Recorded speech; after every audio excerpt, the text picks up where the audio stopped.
Time for another board game review, and this time we have the game Wasteland Express Delivery Service. This was sent to me by Pandasaurus Games and is designed by Matt Riddle, Ben Pinchback, and Jonathan Gilmore. Take on the role of the half-insane drivers for the last delivery company left on Earth, the Wasteland Express Delivery Service.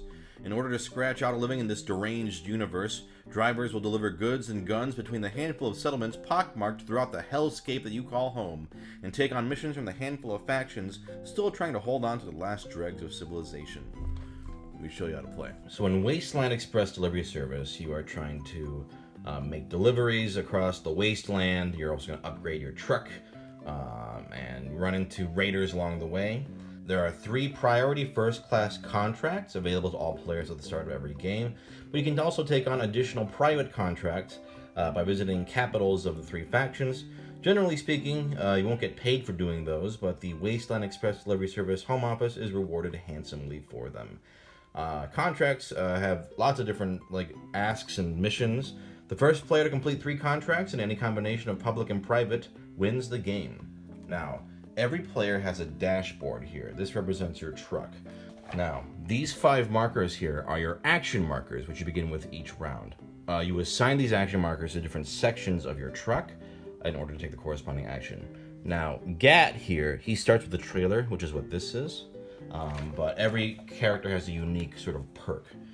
You can purchase upgrades with your truck. Let me put some on the truck. Each player starts with 1 general and 1 weapon storage, so these can just contain goods for you. But as you purchase mods, you can place them in the tiles on your truck to get more upgrades. Cargo needs to be stored in these specific tiles, so food or water can go here, and weapons can go in this one. If you get an artifact like this, it can go into either one. So first off, if you take a look at the board here, you can see there's a lot of different tiles, a lot of different locations, but some of the locations have these little demand markers. This affects the market price of goods, depending on how many. There's food, water, and weapons all around the board that people want. So if we go to the market here, we can see how much these goods cost. Let's say I make a delivery. Let's say I go to Silo 42, and they need bullets there. I can make delivery. And so what'll happen is I will get 10 scrap for that delivery. That token is then removed from the location, and you put on a new one at random. In this case, it is food. All right, so what's going to happen is weapons are going to go down 1, and food is going to go up 1. That's based on current market demand on the board. Artifacts work a little differently. As you purchase them, whatever the current highest uncovered price is the current price. So right now it would be 8, it'd still be 8, but as you buy more, the price will increase. There are also 2 different ways you can enter combat. We've got Raider trucks and Raider Enclave cards. So let me show you how to do that. Let's say we attack a Raider truck. We draw the top card of the Raider truck deck and reveal, so that's 3 hit points. You then roll 2 combat die minimum plus any extra die you would get from mods. But let's say at default you get 2. Usually roll them. That is only 2 hits, so that is not a successful kill. If you fail, you take damage to your truck. So how you mark that, you take one of these tokens and you place it on a tile to show that it is not usable until you repair it. If you succeeded, you would move your gear. So to initiate combat, you move your gear to combat. And then once it's done, if it's a successful pillage, you move it to pillage. And now you have the option of taking the cargo on the truck. Let's say I was here. I could take food and bullets, or I could take it on the, it's the same on the card, so it doesn't matter. You're gonna take food and bullets, and you can put them into your truck if you have the space. Once you take cargo out of the truck, you replace it with cargo on the next card of the Raider truck. Sometimes you can be ambushed by a raider. In that case, you don't get anything, but because during your turn you can move the trucks around. So let's say this player was here, and I moved a raider truck here. That is an ambush, so you reveal the top card of the deck. Okay, it's Skullmaster, this Mickey Mouse gimp. He's 4. So same thing, you roll the dice. That is a success. In this case, you fend off the ambush, nothing else happens. If it was a failure, you would take 1 damage to your truck. Now that we know the sort of basic concepts of combat and other things, let's go into how a round works. Like I said before, each player starts the round with 5 action markers that start unavailable. Players will take clockwise turns, 1 at a time, doing different actions. Once everyone has done their actions, the round is over. So on your turn, you have several options. You can move your truck, you can attack raiders, purchase cargo, deliver cargo, activate an outpost, or do a bonus action.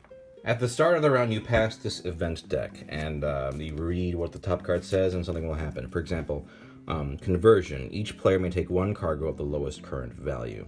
They also have some flavor text here as to the story reasons, but yeah. So whoever, you just read the top card, and that happens that turn. So to move your truck, you would move one of these action gears onto the first movement tile. In this case, you can move 3 spaces. So if I do that, so this isn't the right truck, but just bear with me. But for an example, you could go 1, 2, 3, and move 3 spaces. Now, the more movement you do in a row, you can build up momentum. So let's say on your next action, you do movement again. Now you can move 4 spaces. And if you do it again, you can do 5 spaces. However, if you ever interrupt your movement by doing a different action, you kill your momentum and any gears here. Let's say on my second turn I did this, but on my third turn I did combat or something. Then these gears would get discarded to used, and you would have to start over from 3 if you wanted to move again. Another perk of movement is that if you do a movement action, you can choose to move this gear to any other action immediately and do a second action. However, that will kill momentum. So let's say I go, okay, I want to move and I want to do an outpost action. That is totally doable. Some zones have radiation. If you move through them or into them, when you enter them, you must immediately roll the rad die. It's this bad boy. So you roll it. Oh, you roll the symbol. That means your truck takes a damage. Once you've completed the roll, you may continue your move. Similarly, if you move into terrain containing a raider truck, now these middle spaces only raider trucks can go into. But if you go into one, you may engage the raiders in combat. If you choose to do so, end your movement immediately and go to combat. Otherwise, you can continue your movement, but then you have to roll the raider check die, which is this one. So you roll it. Oop, so you're good. You can just go ahead and keep on moving past without engaging. Now, once you finish your movement, if you end your movement in a space with a raider symbol, you can then move that raider truck. So if you land on a red space, you would move the red raider truck to any adjacent tile. So they could go here, they could go here, wherever is better for your purposes. We already went through attacking raiders. You move it to combat first, and then if it's a success, you pillage. You can only pillage once per round. Some outposts let you purchase cargo. Let me show you an example. Let's say I move my truck to dispatch here. You can see here, water costs 3 scrap per package. So you can spend the scrap and get the water and put it into your truck. To do that action, you move this over here, which means you can only do it once per round. When you're done purchasing the cargo, you take this token and you replace it with a new one. Now, food is on sale here for $1 or 1 scrap each. Similarly, we already went over this before, but if you move your gear to deliver, you can do this twice per round. If you are on the appropriate tile, like if I moved my truck here and I have weapons to give, I can exchange the weapons for the current scrap price, which is 9 scrap. So I'll receive 9 scrap, and then this tile gets replaced with a new one. And then the market prices are adjusted. So weapons would go down, food would go up. When you do that, however, you must place a standee of your character with an X on it onto this tile. What this means is you can't deliver cargo here until you deliver to a different tile. Thematically, it means you struck a good bargain, but you were kind of a dick. So they aren't interested in purchasing from you again. This prevents you from just going to this, like resting on a spot and just exchanging. So, yeah, this will mark where you last delivered. You got to go somewhere else for your next delivery. Another action you can do is an outpost action, which are these ones here. So all around the board, you can see they have these little icons, right? And they all do different things. I'll get into these later, but that's how you activate those.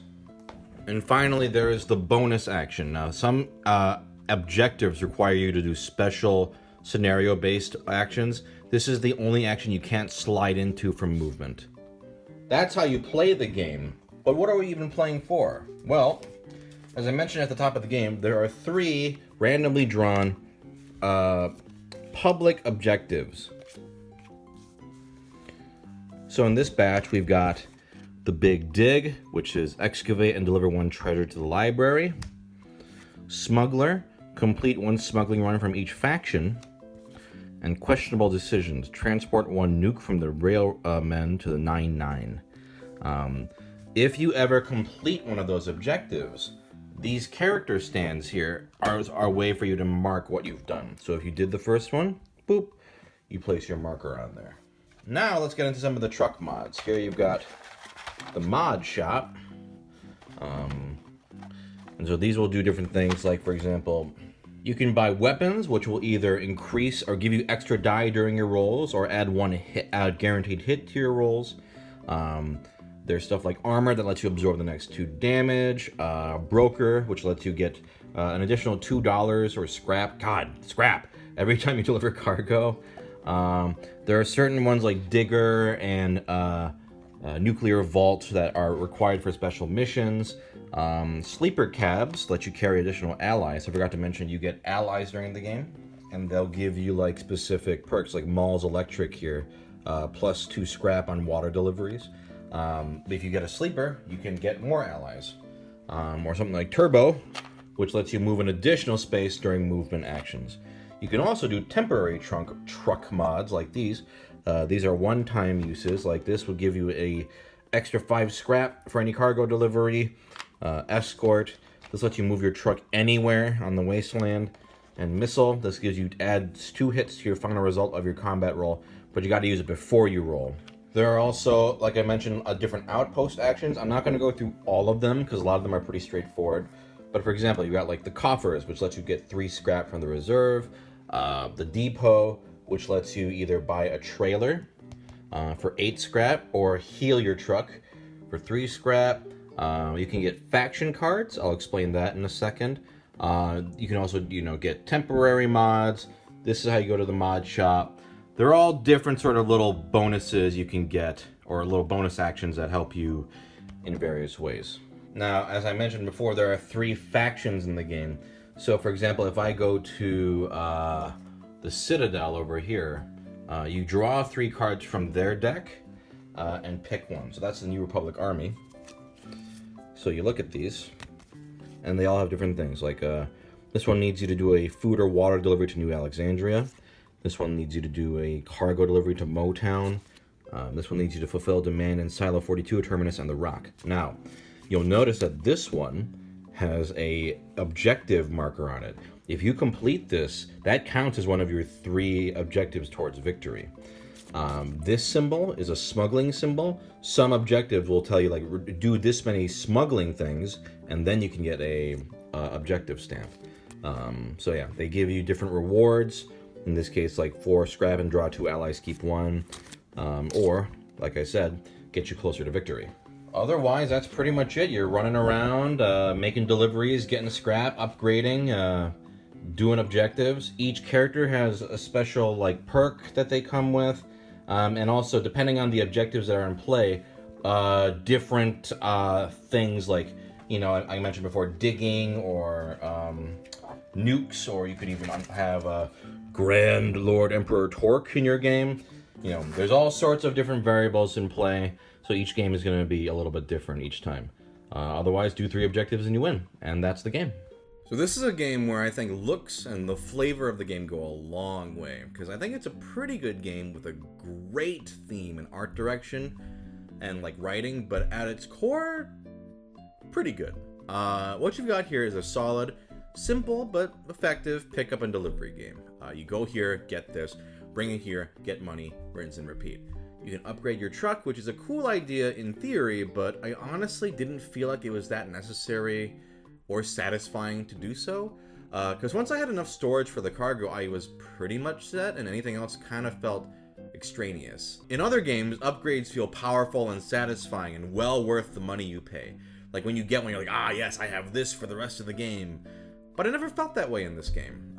Even though the theme would make you think, like you'd be like, oh yeah, truck mods, make it cool, but I never genuinely felt that way. And that's kind of how I feel about a lot of the game. Like, you think a fight with raider trucks would be really cool, but it's essentially, draw a card, roll dice, see if you win. The most interesting part of the game, for me, are the faction objectives. But then it kind of just turns into this sort of solo game where you're just racing to do your objectives first. There's, like, no player interaction at all. The only thing you can really do is move the raider trucks around into your opponent's spaces, but you can't attack each other. That's kind of it. I felt like to make this more exciting or thematic, some kind of attacking each other felt necessary. Because instead, all you're really doing is just, okay, I gotta go from point A to point B, drop this, pick this up, drop it off, just go around and, you know, kind of just do it faster. Like, combat isn't super interesting. You could upgrade your truck, but I think the game is easy enough without that many upgrades, just the ones you need. The events did make things a little more interesting from round to round, but still, I was expecting way more flavor, because it's like, you look at this, it looks like an incredible pizza, and then you take a bite and go, oh, it's pretty good. For those of you who are really into the theme, I think the game is worth buying for that. The components and art are great, the flavor text is charming, the game trays are really nice, some of the best I've seen, considering how many components there are. Otherwise, though, if you're not crazy about like a sort of Wasteland, Mad Max sort of theme, I think the game is good, but not a must-buy. That's genuinely how I feel. But it's pretty fun.